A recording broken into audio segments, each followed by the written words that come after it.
What's up, everyone? Welcome back to Collider Forces. I don't know what Collider Forces, Collider, Ladies Night. I just know it as Perry's World. You know what? I'm fine with that, actually. It is my world. It's my bubble. I love my bubble. I'm proud of it, especially because it means I can chat with folks like you and highlight your wonderful work. I have a lot to get to. Okay. A lot of follow-ups. Okay. A lot of season 2 questions. Okay. You know I'm going to put you on the spot and try to tease season 3 and beyond. We'll get to that eventually, but first. Okay. You got 3 new rolls on the dice tower. Okay, great. And I got new questions for you this time around. Second time that's happened. Really? Oh, shit. I mean, oh, wow. Not quite like that. I was prepared. Okay. This is 7? 7. 7. This is my latest favorite question. Okay. It's everyday things. Okay. Can you tell me the seemingly simple, everyday thing that a human being does that is the most difficult to replicate on set as an actor? Oh, I've seen you ask this of someone and I can't, like, you mean for me or like what I've seen people do poorly at? I'll take one or the other because I've heard both types of answers to this question. I don't know. I don't know what's hard for me. Definitely not evil laughing. That's not hard for you. No, easy. I've seen people talk about sneezing. Yes. Sneezing is easy. You just tense up, right? It just comes out of nowhere. Oh, yawning. Yeah. Yawning is hard. It is hard. Yeah. Okay. Because yawning is hard because everyone has a slightly different yawn. And so you can do a yawn and half the audience will be like, I didn't buy that. But it could be very real. But to them, they're just like, not buying it. Okay. I feel like it's like that with sneezing. I think the move is to cover cover? your mouth. Yeah. Someone recently did this with fake sneezing with me, and I thought it was so genius where because she couldn't do a convincing fake sneeze, she did that thing where it's like, oh, it's gone, which is like a real thing, like where it gets caught in your nose. So it's a valid play on that. I recently had to change my sneeze. I'm sorry, what? I had to change my sneeze to better protect my voice. So my sneeze used to be more effortful on my throat, and now it's better. So it used to be achoo, right, which is really bad, right? Now I put it more into the second half of the sneeze, which is choo. We're talking not about we're not talking about acting sneezes. This is like your everyday, like real life sneeze. Mm-hmm. I have to ask follow-up questions. One, how do you even discover that you need to change your sneeze? And then 2, like, how do you do it? Because I can't control how I sneeze. I mean, I just focus. I was sneezing and I was like, oh, that hurt. And I go, I gotta figure something out there. I mean, look, you could change your sneeze. You could change your sneeze. If you're at a Broadway show and you had to sneeze, what would you do? You'd figure it out. I think it's either my sneeze, though, or holding it in and risking my head bursting. But listen, if you have to sneeze, sometimes you desperately want to hold it in, but you need to sneeze, and it happens in a place where you can't do it, you adjust. You do one of those, right? So if you can change it, in times of crisis, you can work on it in other times. I changed my sneeze. I also changed my laugh. Dude, because to protect your voice? Mm-hmm. Yeah. How, like, what were the goals for changing your laugh to better suit that? Well, a thing I really enjoyed doing when I used to laugh is I would go, ah! Because it just felt like, I get you. But I don't do that so much anymore. A lot of S laughs now. What's an S laugh? Oh. It's all here. No voice. It's terrible. I don't love it. I'm so fascinated by this conversation. I did not realize that, like, all the light bulbs would be going off so soon. Most impressive. Dare I ask you to roll again? Three. This is a Hazbin question. Okay. I changed this up a little bit from last time. I think I just asked you to role swap. Now I want you to song swap. If you could swap songs with any cast member, a season 2 song, whose song would you most want to sing, and who would you want to hear sing one of your own songs? Who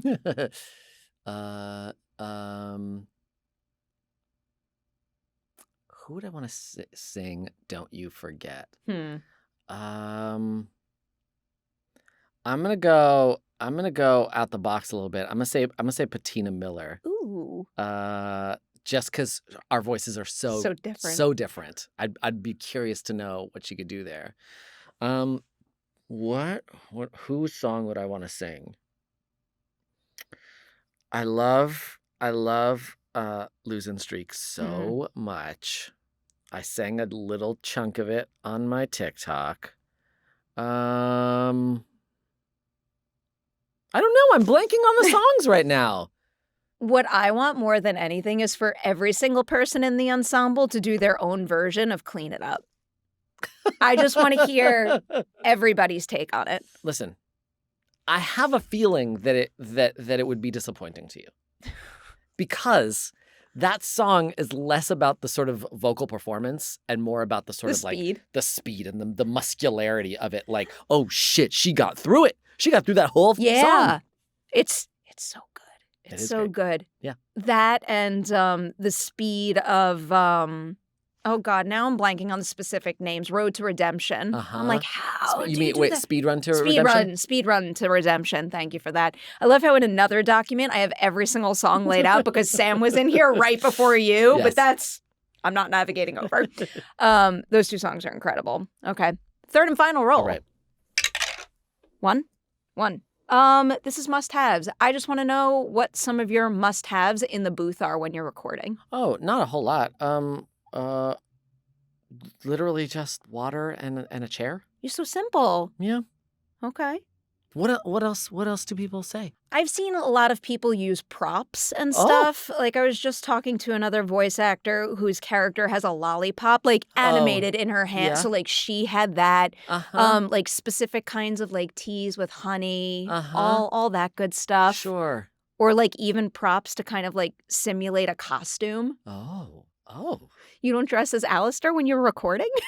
You know, it's funny, and people talked about this. Like, I one of my songs I recorded sitting on a chair with my arms crossed, and people were like, "How did he do that?" And I'm like, "I don't know. It's just not that deep." So you do sit though when you're recording? A lot of times, yeah. Okay. Not always, but a lot of times. Do you always have really good posture? Because you have to, yes. Yeah, because I feel like if I sat, everything would crunch in. Yes, if I sit, I have very good posture. I sit like on the edge of the seat. Legs sort of splayed and sort of, yeah. Can you give me an example of a time during season 2 when sitting didn't work and you had to stand for a particular reason? I think it was when I was more, there's times where Alastor is more agitated. And when he's more agitated, I feel the need to stand up and gesture a little more wildly. But if there's times where he's being held very tightly, right, I don't mind just sitting and doing everything here. There's a good tease question in this. Feels like a reach, but I'm going to ask it because I feel like the greatest way to tease Alastor's journey in season 3 and beyond is for you to draw me like a graph. Like, is it like going up? Like, are you sitting the most at the beginning of season 3 and then is it just steadily going up throughout it? There's more standing in season 3 than ever before. Okay. Put it that way. That's the worst headline ever, but I feel like it's still a fun tease. Sure. I'll take it. Sure. I'll take it. I'm happy to give you that. All right, let's get into some meatier questions here. Those were meaty, though. Those are great answers to some dicey questions. Some of these are follow-ups from our last Collider Forces chat. We were going over you getting a degree in mass communications, and you were telling me about how what you learned pursuing that degree has impacted your work as an actor and the roles that you took on. So I think specifically I wrote this down that I liked. It made you think more about how the stories we tell affect the audience and society at large. So with 2 seasons of Hazbin Hotel out now and it making an incredible impression on the fans and really just the world, I mean, how do you soak that in now? Are you especially proud of the show that you're a part of? Yeah, I'm incredibly proud of it. I think that one of the greatest and rarest privileges of an actor is to be part of a production that you're proud of. We so often are just doing things for the paycheck because we have to, right? Or we're doing things that are fine, or we're doing things that are crowd pleasers, but not much more than that. And I don't judge that because that's just the sort of nature of art, right? Like not everything is going to be great. Um, but to be a part of something that is of a really high caliber, something that is critically acclaimed, but more than that is meaningful to viewers. It means a lot.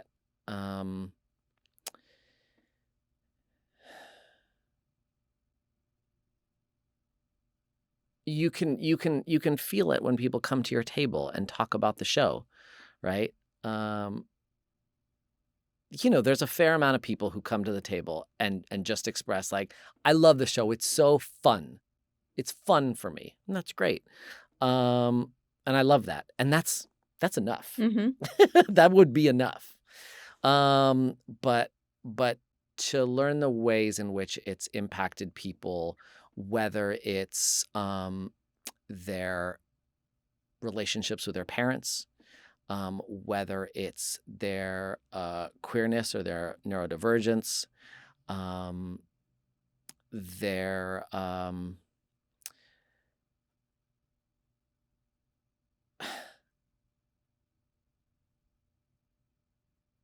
the way they sort of just get on in the world, the way it affirms them, the way it helps them through, is incredibly gratifying. It means a lot. I've been seeing a whole lot of it since the day I started covering the show. I think one of the most incredible experiences in that respect, though, was sitting in the audience at the Broadway performance and just sitting right smack in the middle of so many people who wanted to give, like, everything to, like, being there and seeing the people who created the thing they love so much and, like, all the incredible cosplay. I don't know, you just, like, you feel the energy in a room like that and you know, like, again, fun is okay, but it's not just fun. Like, your show seeped into their being in a way that's really important. Yeah, it's so interesting. We get a lot of gifts at our tables, and it's really interesting to widen the scope of that a little bit and think that, oh, they're not just giving you like a trinket or a drawing or something, but they think of the show as a gift to them.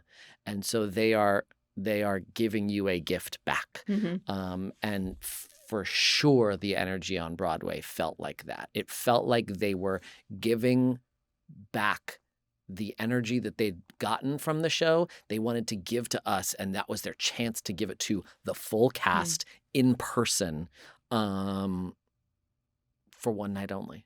One of my favorite things. So before I bring back a guest who's already been on Forces or Ladies Night, I'll revisit our last conversation. One of my favorite things about revisiting our chat was when you brought up that, there's an intimidation factor when you're in a voice cast and everybody around you is an accomplished Broadway star. You made your Broadway debut last year. Right. That's a big deal. Yeah, for sure. It was surreal and a dream come true for sure. Did you feel totally confident? Because this is probably peeling the curtain back a little too much, but like I'm watching all of that also as a production because it was made to be shot like a television special in a sense. And I don't know, it just seems like there's maximum pressure with stuff like that to be like pitch perfect, word perfect, like you're matching the screen perfectly. And you get up there and it just feels like you were so on point. Like you knew exactly what you were doing and like there was no doubt whatsoever. That's what your performance gave off to me. That's amazing. I mean it. Thank you. I did feel confident. I felt comfortable. You know, I've performed for more people than were in that theater. And so I'm comfortable in front of a crowd. And it also helped to know that it couldn't have been a more supportive crowd. It was people who were ready to love you, like, you know, warts and all. You could fall on your face, and frankly, they would like it. I mean, probably. I mean, we're constantly getting asked, oh, tell me a blooper from the show. And so, like, the chance that there might have been a blooper in person, that would have been the biggest gift for them. But also, you know, we had a sense that, like, look, we're going to try and get this in one take, but ultimately Amazon wants this to look good when they put it on their platform. So if you shit the bed, we're going to do it again. So it was great. It just felt like we're going to go out there and have a good time. And if we fuck it up, we'll do it again. Honestly, it was good for the like now I'm actually saying your performance stunk because you were so good that we didn't get enough repeat performances from you. Others gifted us / you know, it was fascinating watching them like maneuver the crowd to make sure particular angles, like everything looked as full, but they were still able to get the cameras in the appropriate positions. Yeah. And that would often gift us another version of the same song. And I loved it. Yeah, totally. Yeah, I think it was great. I think people didn't expect that. People expected, okay, we're going to do a show. Yeah. And then when they were informed, oh, we're going to do 2 or 3 songs again, everyone was like, oh, this is great. It was great. I love this. I loved every second of it. Yeah. All right. So before, I kind of jumped ahead to Broadway, but talked a little bit about the show's effect on its fans. But now I want to turn that towards you. The success of Hazbin's effect on you. What has it been like career-wise since? Do you find that more opportunities are coming your way now? Or maybe, I don't know, maybe the show's made you realize that pursuing different avenues were more important to you than maybe they were before? It has not opened any other doors for me. No one cares. I care. No, it's really interesting. I don't know if it's an animation world thing. I don't know if it's the fact that it's a show that is popular, particularly with like young queer people, that makes the rest of Hollywood go, meh. Don't care. But I have not got anyone saying, oh, you play Alastor, we want you to audition for this. Are you auditioning for other things while you're continuing on with Hazbin? Yeah, totally. But not because of Hazbin. Like there's no get us Alastor, get us the Alastor guy. No. It's really interesting. It's genuinely shocking to me. Just because I'm curious now, when you do go out for auditions, are you focusing on live action or has animation creeped into your life more so than it was before? It's not changed at all. I was doing both before, and it's not changed. Just because I'm in the business of manifesting things, give me an acting bucket list item, something that if you, like, that audition came your way, you would fight especially hard for it because that genre, that type of character, you name it, really speaks to what you want to do. I think I've always, since I was a little kid, been a Star Wars fan, and especially what I especially love about that world is that it's a whole other world. Do you know what I mean? That it's heightened, almost like Shakespeare, but they've got weapons and magic and spaceships, and I just think it's really interesting to inhabit a world so completely different from the one you're in. I mean, it's even more different than Hazbin, right? Like Hazbin actually, like as wacky as it is, it actually there's a realism to it, right? There's forces, there's magic, but ultimately we're people who died, and now we're down below the earth or whatever, and we have guns, and you know what I mean? Like it's actually a lot more. The world makes more sense. To me, it's less of a leap than Star Wars. But yeah, I just love that. There's also, weirdly, there's something sort of romantic about Star Wars. Oh, without to me. a doubt. Yeah, that I just find really appealing. Oh, I understand that. Yeah. I'll give you 2 follow-up questions. Yeah.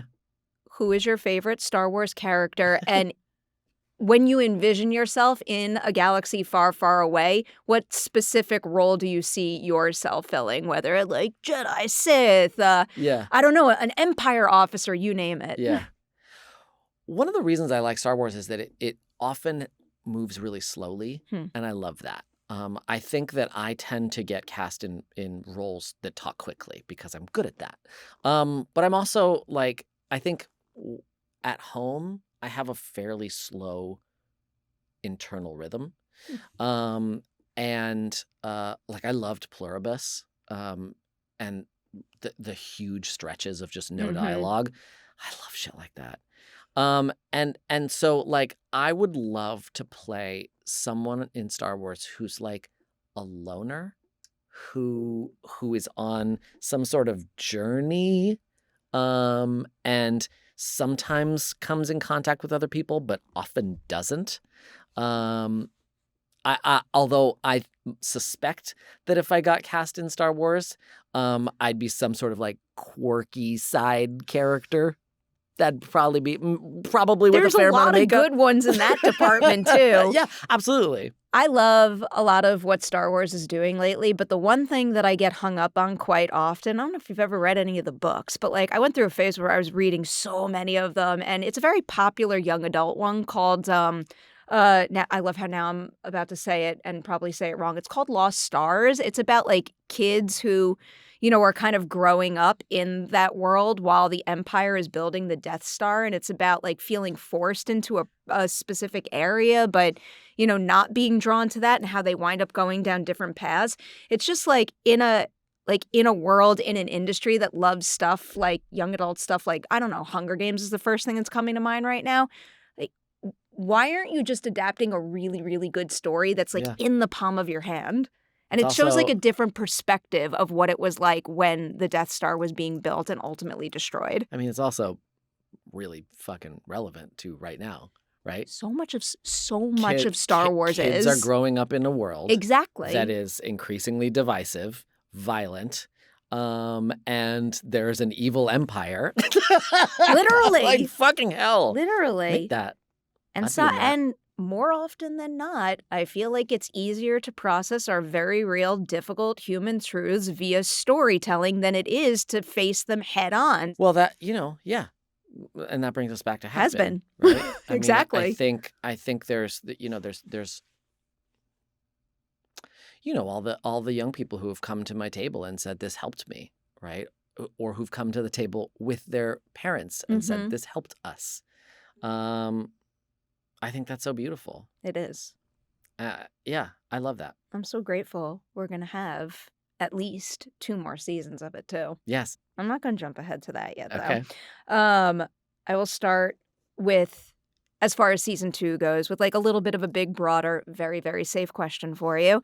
Can you tell me something about your approach to the work that stayed consistent moving from season 1 to season 2, but then also something new you started to do in season 2, whether it was because of your experience having made season 1 or maybe where Alastor's storyline took him? I would say that what stayed consistent is my level of play with the dialogue.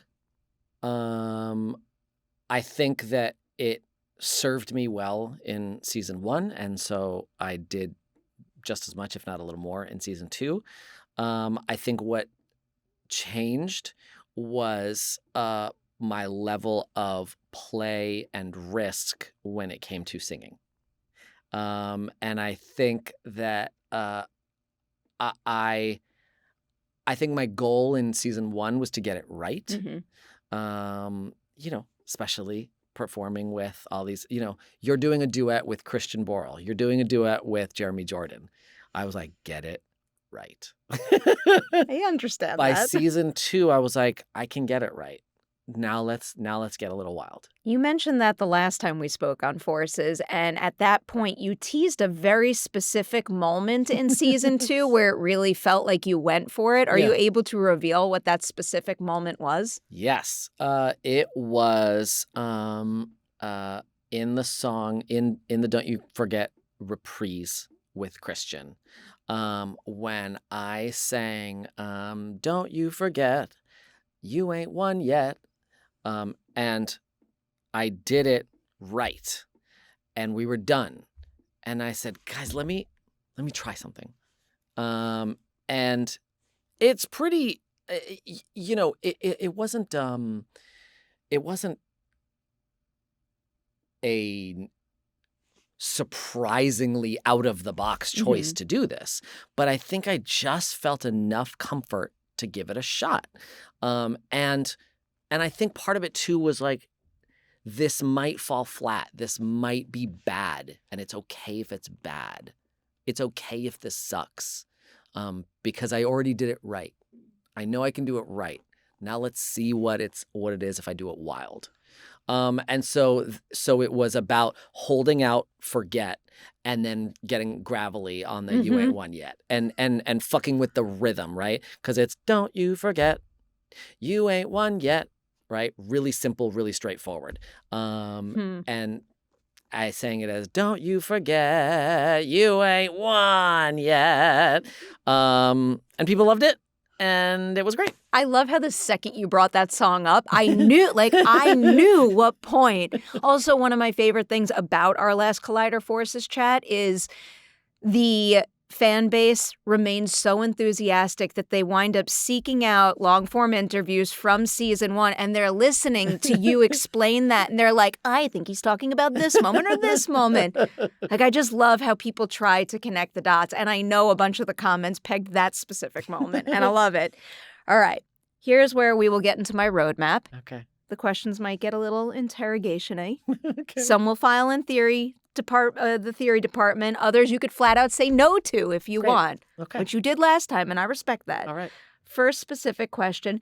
This is kind of episode 3, but also 8 a little bit. So in episode 3, we don't get to see Alastor react to the news that redemption is possible because like Vox bursts in, things get all crazy. And then even in the finale, everything is moving so fast that when Penchas appears, we don't get a reaction shot on him. Yeah. So I was wondering, what do you think that reaction shot would look like?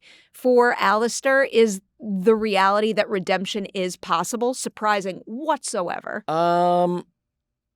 If I were to guess, I would say that the news would be surprising, but not terribly consequential. Okay. I think that certainly in season 1 and 2, I don't sense any interest in the concept of redemption from Alastor. I mean, that could change, but I think he would find out that Penchas got redeemed and go, okay, what does that mean for me? Yeah. Because I'm here in hell and I've done a lot of bad.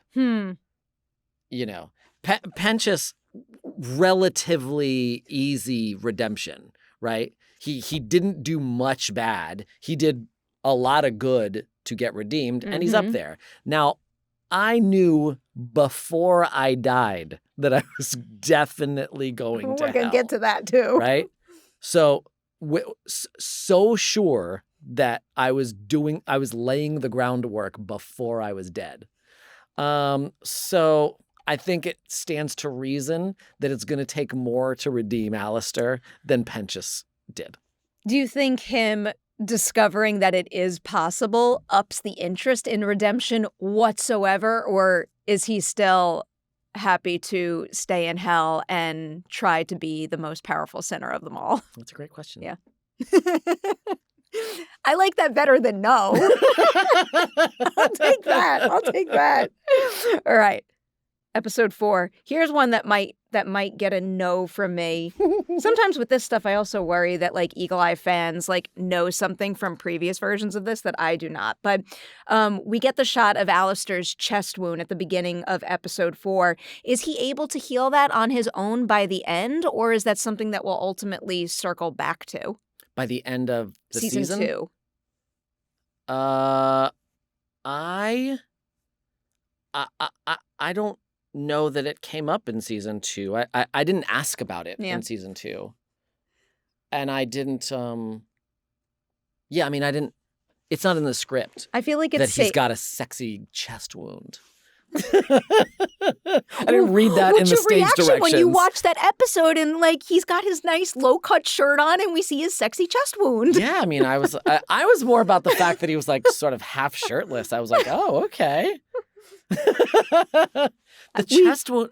I was surprised by the interest in the wound. Yeah, I feel like there's parts later on in the season where like maybe he like fiddles with the stitches or something, but I believe Rosie still has to fix his staff at the end. So I was wondering if she also had to heal him. He's clearly more focused on the staff getting fixed. He is. So. He is. Do you know where his, I guess, power set lies at the end of the season? Because, you know, he breaks free of his deals, but she still has to fix his staff. Like, what does he need from others, and where do his limitations with his power lie for just him on his own? I'm not going to answer that just because there may be things in season 3 about like I think a lot of people are wondering. Yes.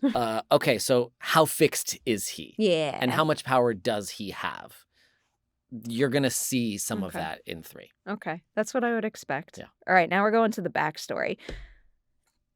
Great sequence. Really just like a standout episode for you, too. So last we spoke on Forces, you specifically told me that from the start, you knew about Alastor's backstory, except for one thing. And you wouldn't tell me what the one thing was then. Can you tell me what it is now? It was Rosie. So lovely. Yeah, I knew that he had made a deal ahead of time. Yeah. I knew that he had been a serial killer and a cannibal. But when they told me it was Rosie, I went, oh, wait a second. Okay. So that was really fun. Oh, that's so cool. Yeah. It opens the door up to so many like story possibilities for your characters specifically, but also so many world building possibilities too. Yeah. More specifics now. So earlier on in their scene together, Rosie specifically says that while he was living, Alastor was the toast of New Orleans, but also a little bit naughty. Do you know what the source of that naughtiness was? Is there a specific thing that happened to him that pushed him down that darker path as a living individual? There is. I don't know if we'll see it necessarily, but I've asked about that, and so I know what it is. Can you tease what it is at all? No, because we might see it, so I don't I don't know. Very fair. Yeah. The last thing I want to do is, well, 2 last things I ever want to do is spoil anything before the time comes, but also ruin the possibility of a good story playing out down the line.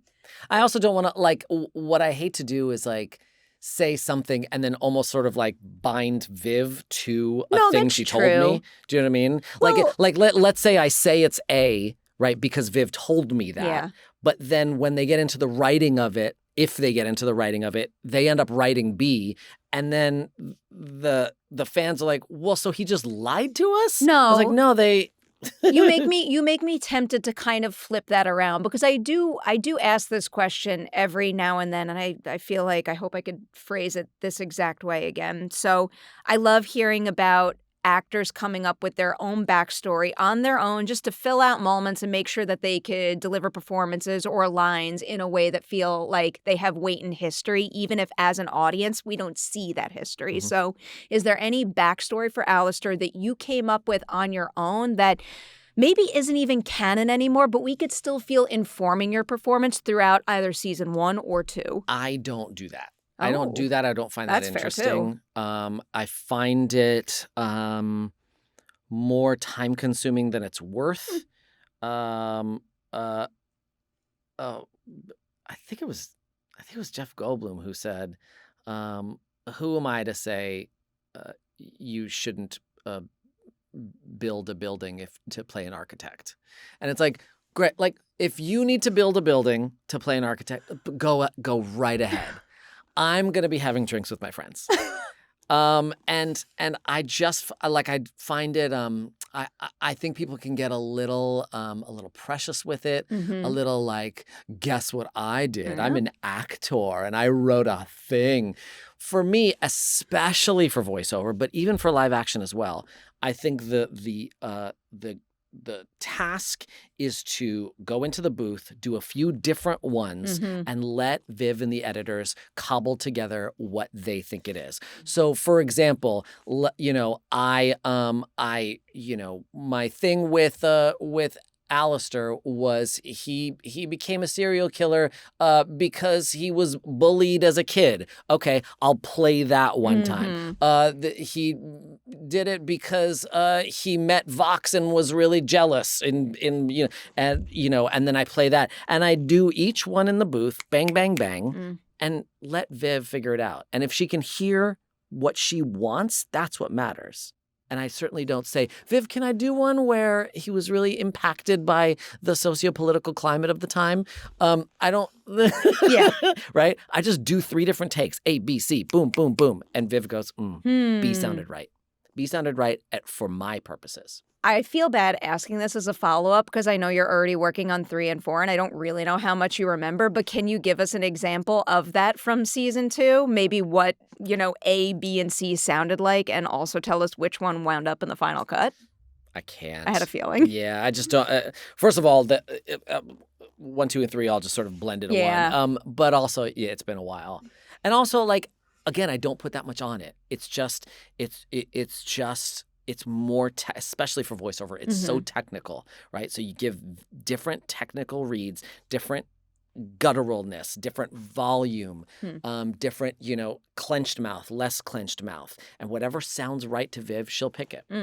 That's why this show exists, just to emphasize that there's a million ways to approach your work. And depending on, the format or what your personal preference is, that is fine, especially when we get A+ work like you deliver in this show. Thanks. I mean it so sincerely.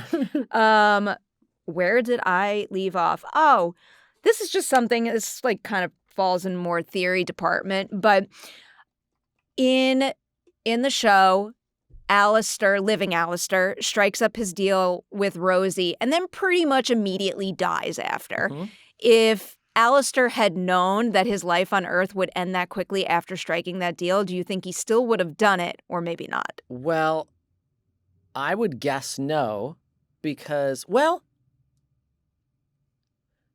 I would guess no, because part of his deal was, when he's making the deal, he says, I want to continue my fun. So clearly he was having a good time among the living. And so I'm sure that he would have liked to continue that up there before continuing it down in hell. Okay. I went the other way. Yeah. Thinking like maybe like Let's get to it. As long as he knew the fun could continue, then who cares? Up there, down here, whatever's fine. Yeah, I mean, I don't know. I just love thinking about these theory type questions that, I don't know, make me engage with the characters and the material even more so than just straightforward watching. Yeah, I love it. Oh, you're not going to tell me the answer to this.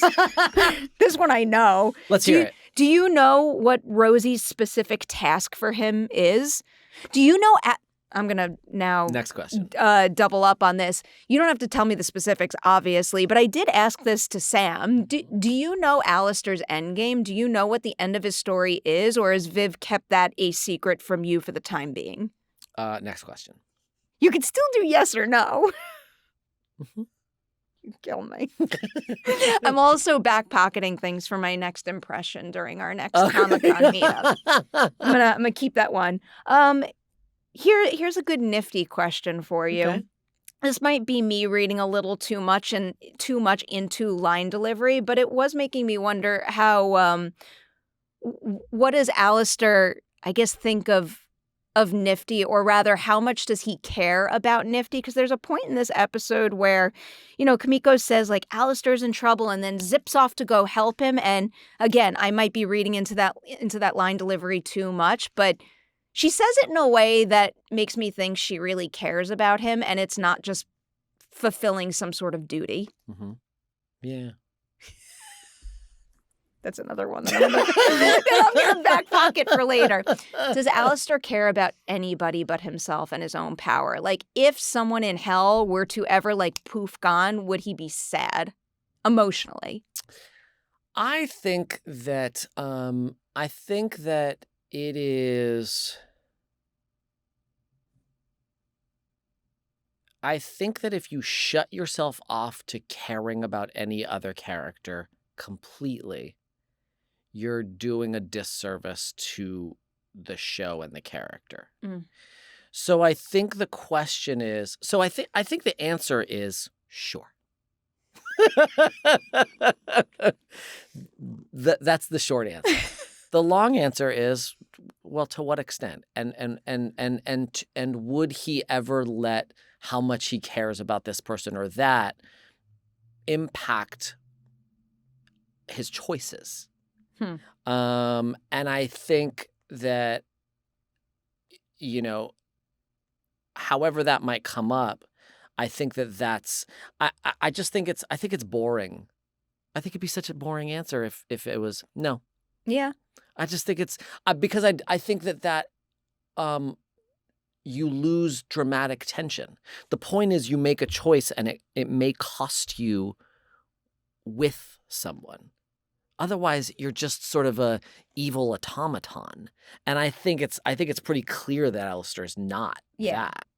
And so that's a question that maybe you'll get an answer to. Okay. I'll flip that around a little. I'm kind of jumping ahead with this question, but I kind of want to ask you the reverse, because this is another moment where things are moving so fast. We don't really get a good reaction shot on Alastor, but in the season finale, when Emily, of all characters, saves him, how does he feel about that? Is it something that surprises him? Is it something that he appreciates? Or is it just moving on with his plan to the next step? That's a good question. Yeah. You can't answer it yet. Again, had a feeling. I'm going back now to Do you want me to tell you the answer later? Maybe. I don't even know if I want anything ruined for myself, but I'm curious. I'm very curious. Okay. And I like that I have these questions. Again, I'm the kind of person who'd never. You're by no means the only person who's asked about Emily and Alice. Yeah, I don't want to ever sit. I mean, that's a lie. I guess there's some shows and films out there that I'm happy to just be fun watching, but I'd much rather not sit back, relax, and just enjoy the show, and I'd much rather engage and have curiosity and want to ask questions like this. Back to episode 4, because we haven't hit the Vox portion of Alastor's backstory. I love this material, too. That scene with the two of them in the bar is just so delicious. God, heartbreaking. The way that Christian played that scene, like, just made me cry. Not that I didn't expect him to have such range, but I don't know. Given how he's established Vox from the beginning of the show, I wasn't prepared for how effectively he'd be able to, like, revert back to an earlier stage and have him be so convincing. The vulnerability that he pulled off in just a few lines in that episode was really, really heart-wrenching. Incredible. I loved it. I loved watching it. Very specific question. In that moment, there's a mention that they used to be close. What does being close for Vox and Alastor even look like? Because, I don't know, I can't even begin to wrap my head around that.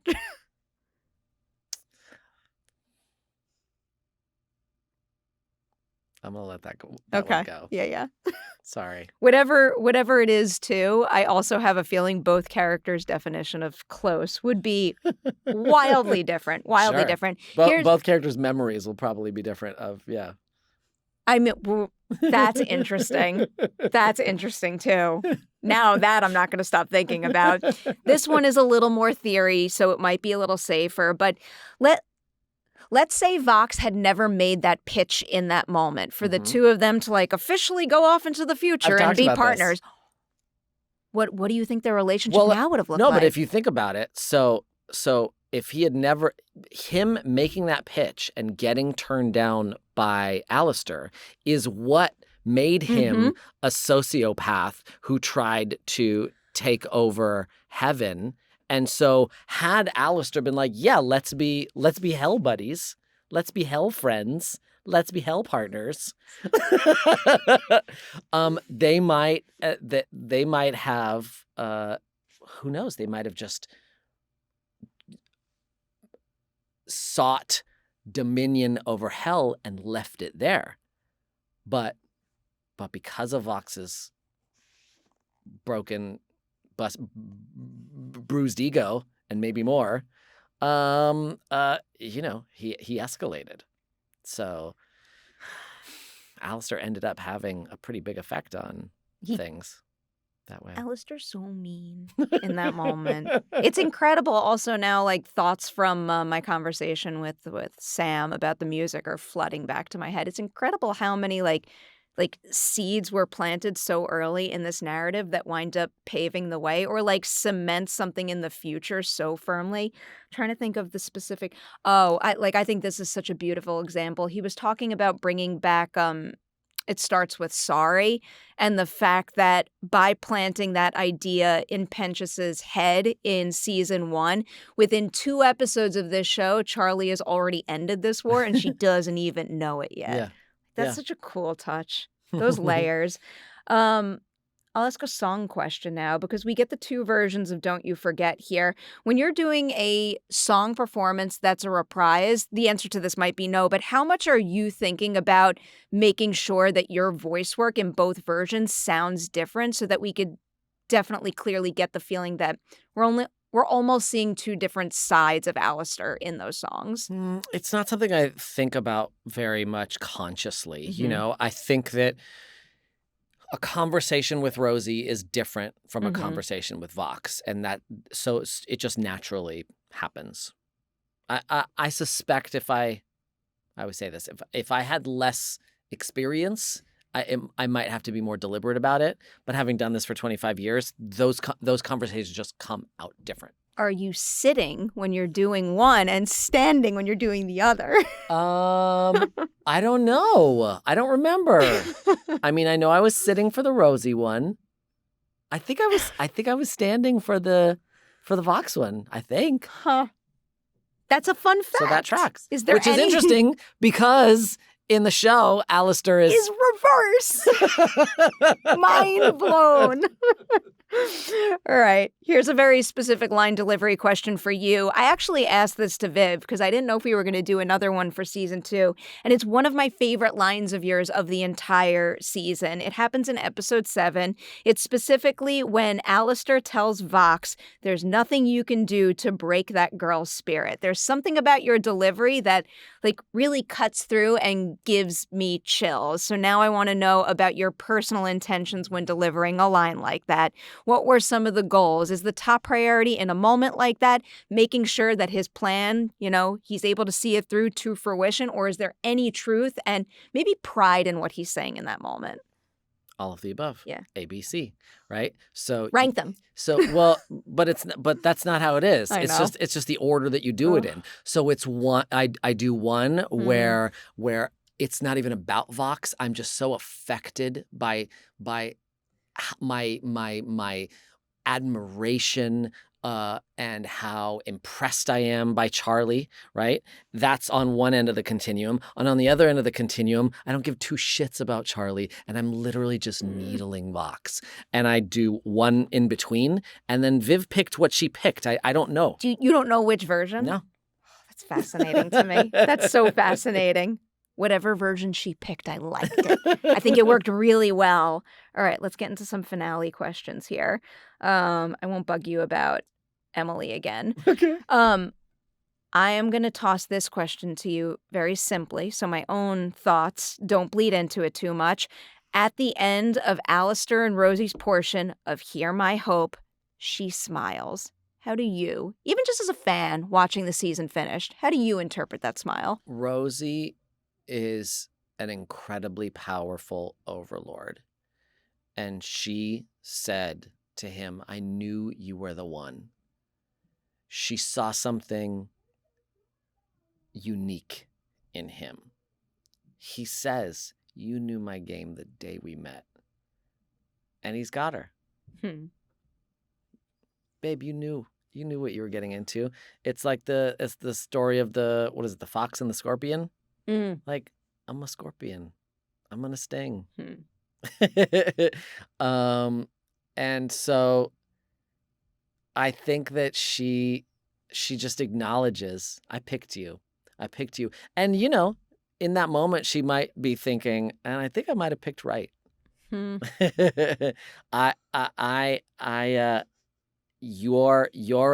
just as strong and powerful and dark as I thought you were. So she fixes his staff and they stand together and beam things at the thing. Save the world. When that scene's explained to you, what specific words do they use as a descriptor for that? Oh, I don't know. I don't remember. The beam. No, that was in the stage directions. I don't really worry about stage directions. Fair enough. I think Richard probably said, Viv, do we need him to make a sound for the beam shooting? And she went, no. Oh. Efforts as a voice actor fascinate me. Yeah, sure. And you get quite a few major action set pieces. Yeah. Do efforts come naturally to you? No, actually, that's one of the hardest things for me. Because I think that a lot of actors do. It's actually, yes, this is one of the things that is hardest for me is variety of efforts. I hear some actors who have such a facility with mixing dialogue into their efforts. Stuff like, take that. Oh, that hurts. I don't know what the fuck. All of my efforts are just like, ah. It's just sounds. But I think it's probably, I would guess, if anyone's really great at it in this show, I would guess it's Joelle is probably at the top of mixing efforts with insane unhinged dialogue. Yeah, I aspire to that, but I don't know. I get self-conscious when it's efforts time. I understand that. That always seems like one of the most challenging things. I'll also just emphasize, I feel like I said this in another interview, Joelle has a couple lines this season where I'm like, that is a perfectly delivered line. I can't imagine that being said any more effectively than how it came out your mouth. So good. Joelle and Christina, I got to know really well in 2024 because we did so many conventions together. And their parts in season 1 were limited, but it was so great to see the two of them have so much more of a showcase for both of them in season 2 because they're both incredibly lovely people and ridiculously talented. Just the nature of the show is their talents weren't fully taken advantage of in season 1, and that's fine. That's just storytelling. But the fact that they were able to shine more in 2 made me so happy because they deserve to have the spotlight on them because they're both so great and so talented. I agree with what you said so much. If you ever see a sad look on my face, it's because I've come up with a follow-up question that I know you're never going to answer. You highlighting the two of them makes me want to ask you, is there anyone else who has been underserved in season 1 and season 2 that you're excited to finally get the chance to shine in season 3 or beyond? Yeah, that is a good question. Yeah, I know. I will be respectful because I still have more season 2 ending questions for you. You're not going to answer these either. I'm sorry. Why are we doing this? The last. Just ask me about ghosts again. Happily. I'm so excited they got so many Critics' Choice nominations. Oh, yeah. It's still such a disappointment to me that the Emmys don't recognize ghosts as they should. The only awards that matter are the GLAAD Awards. We talked about this a little. Not specifically the GLAAD Awards, but we talked a little bit about award season last time. Did we? Okay, I don't remember. Yeah. I mean, I know your feelings about them, and I think I share a lot of the same. Where, like, you don't do the work to make the awards, and there's also certain things happening in that space that actually devalue the whole purpose of an award that is still staggering to me. I hold tight to the fact that, at least when the award is well placed, it could get a specific kind of story in front of more eyes. It can boost someone in this industry who maybe needs it in a really important way. So there's a lot of good. But Totally. I also have a lot of things I'd like to fix. I would desperately love an Emmy and an Oscar. Love, don't get me wrong. But I also understand that, like, it's a whole fucking industry that, that it only shines on certain people at certain times. And that's the way it goes. Yeah. I will do whatever I can in my little corner of the world to shine a spotlight on the people and the shows and the films that deserve it. Now for the question you won't answer, though. The last line we get about Alastor in this season is Charlie saying, Alastor came back safe and sound and he's in a much better mood. It seems he's found something else to entertain him here. First, can you describe or give me a definition for a good mood for Alastor? What is that? Well, I mean, I think it's pretty clear that for ever since he got his staff broken, he was pissy. Sulking, drinking, not doing his job. He got to the point where he quit the job that he couldn't quit. That's something. That's really something when you cannot quit a job and you declare that you're quitting. You are what thread? Last thread? Something about a thread. Yeah. I know what you mean. End of your rope? End of your rope? Sure. Maybe? Yeah, sure. Yeah. So I think that when he's out of all his deals and he's figured out how to unclip his wings, and now it's time for him to figure out how to pull some strings. I'm not going to ask the back half of this question yet. I don't know if you're going to want to answer this. Also, I don't know if it aligns with your process really, but given how you just described how the situation changes him in the end of season 2, which will inevitably be season 3, is there any differences between like the tone of your voice work in season 2 versus season 3? Like maybe a new like technique or tool you have to lean on in order to access the different headspace he's in? If so, it's not anything like deliberate. Do you know what I mean? It's just kind of a line by line thing. Yeah. There's certainly nothing that I was like, okay, season 3, I've got to get ready to do more of this, or I've got to get in the mind space of. I'm not a mind space guy. No. I can tell. You keep me on my toes too. I like it. Look, I think that if I were playing a character that in a different show that was more realistic, that was dealing with perhaps like trauma that was sort of deep on a level that needed to feel sort of realistic in that way, I think there might be some sort of a different process. I will just say, if that's the type of role you want to play, I look forward to the day you do it, and then you come back to Collider Forces and we dig into the new aspects of your process. And I'll tell you all about the biography notebook please. that I made. I want to hear it all. Wait, the back half of that line that you're probably not going to answer, it's when she says it seems he's found something else to entertain him here. What is entertaining him? The shot immediately cuts to Lucifer, so I have to imagine it's something in that department. Or that's a red herring. Fine. Or that's something for the shippers to just goon to. There's so many ships. Do you have a favorite ship? Favorite ship. I think it changes, but right now my favorite ship is probably News Omelette, which is 3 egg boys inside Tom Trench. I don't even know how to respond to that.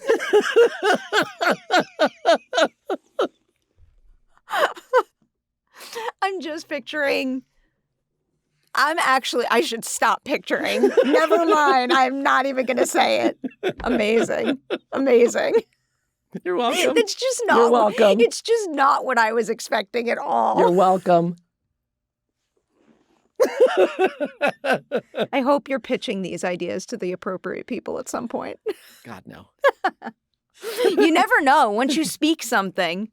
News omelet. Let me see some news omelet. Fan art, please. News omelet. I've grown a little obsessed with the Black Hatter.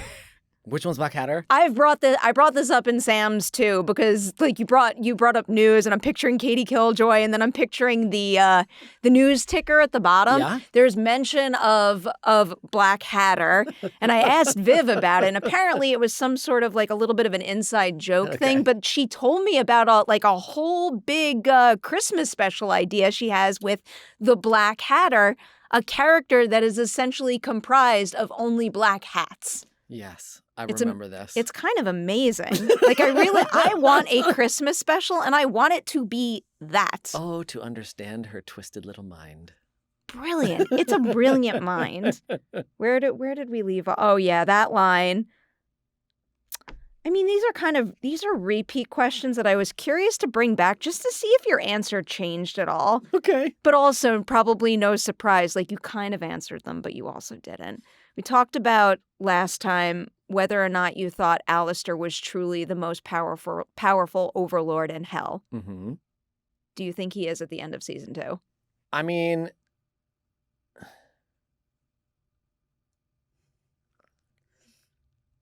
I'm going to pass. Okay. I've watched so many theory videos that literally make everything under the sun a possible answer to that question. I don't know if you'll answer this either. I feel like I've said that like 20 times this episode. I'm sorry, everyone watching. Well, I will also say you're in an especially unusual and difficult kind of situation, because I feel like more often than not, when I have someone on Forces at the end of a season, everything is free and clear to talk about in the season that they're promoting, but also they don't know what's on the horizon. You're in an especially tough situation because I have to imagine you know what's coming in 3 and 4. Yeah, yes. Which makes these questions difficult to answer because you don't want to ruin anything. Right. And as I say to be fair, as I've said before, I don't know everything that's coming because I don't read other people's scenes. Which makes sense. Could you if you wanted to? Yeah. Oh. Yeah, I mean the episodes I'm in, they give me the full episode. But I skip other people's scenes because I don't want to know. You don't want to know, you want to be surprised? Yeah. I'll ask one follow-up question to that, actually. Is there any particular storyline for another character that really surprised you in season 2? Oh, yeah. I mean, not really surprised me, but I loved everything with Angel and Husk. It was just I just love seeing their relationship deepen. And especially because I didn't come anywhere near their scenes in season 2, so I didn't even get whiffs of what their scenes were. So seeing them was particularly lovely for me. I adore them. Yeah, I want more of them, so badly. And fingers crossed. I mean, Viv teased it. I feel like that's coming. That I know. She said it. I don't think it's mind blowing. You see, at the not at all. Yeah. What an interesting situation for Angel at the end of this season, though. Who do you think Alastor's next greatest threat is? You know, and I still asked it. Fair. I'm not doing it. I will give you the pass to that question. You know what? I'll tell you this. It's not who you expect. Okay. Ooh. No, it's a good tease. I'll take that. I will say, you're very guarded.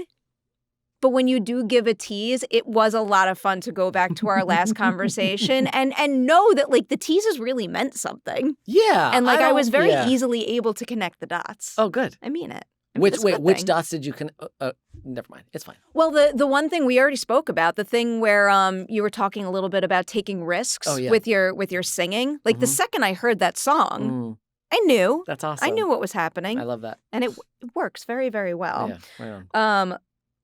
Let's very briefly look to the future.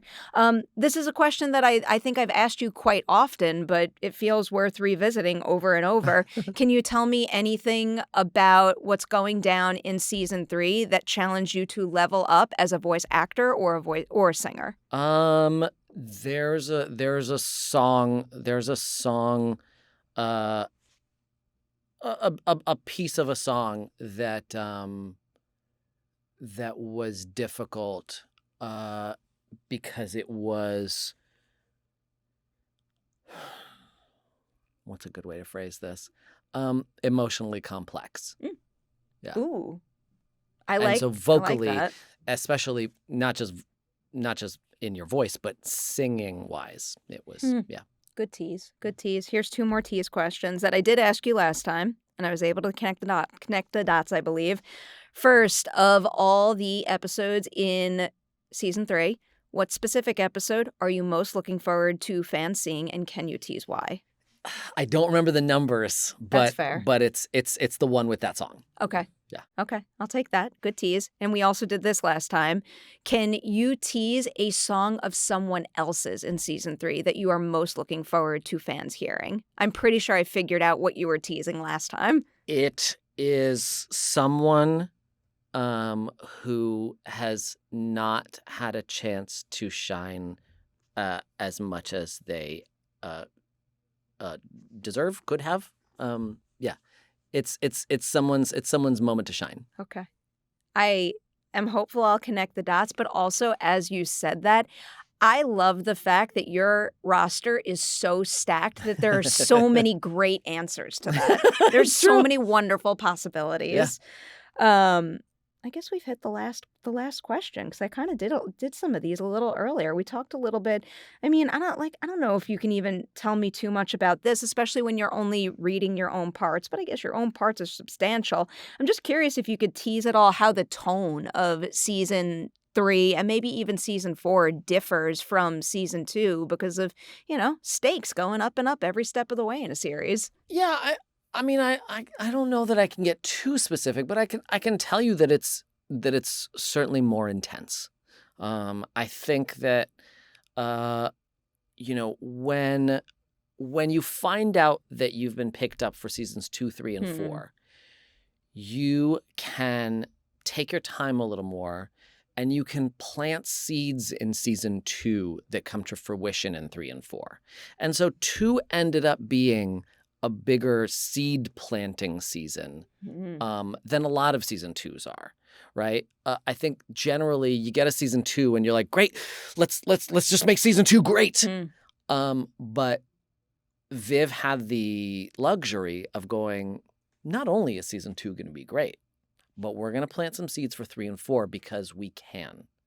And so I think she was able to take her time a little more. I think she was able to do some things that may not have felt particularly consequential in season 2 that you're going to see in 3 and go, oh shit.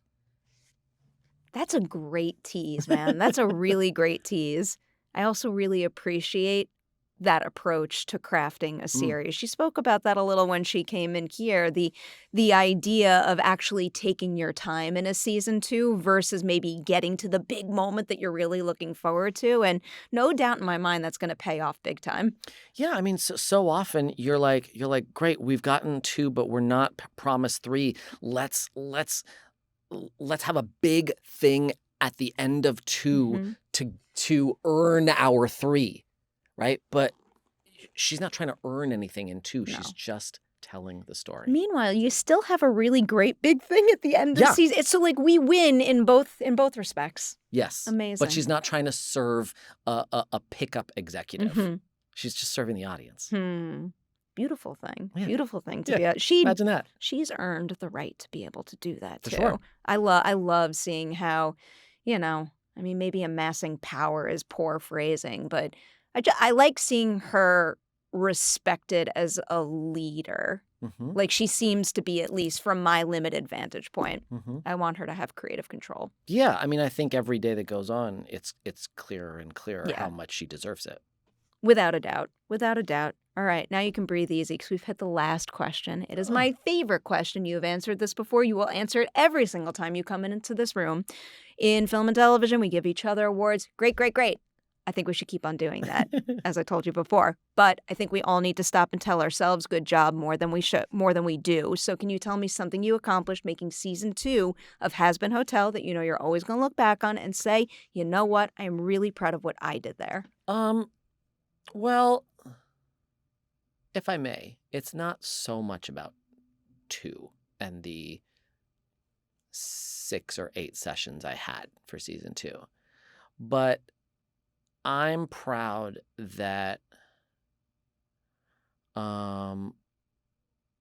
I have not let this year's or this last 2 years schedule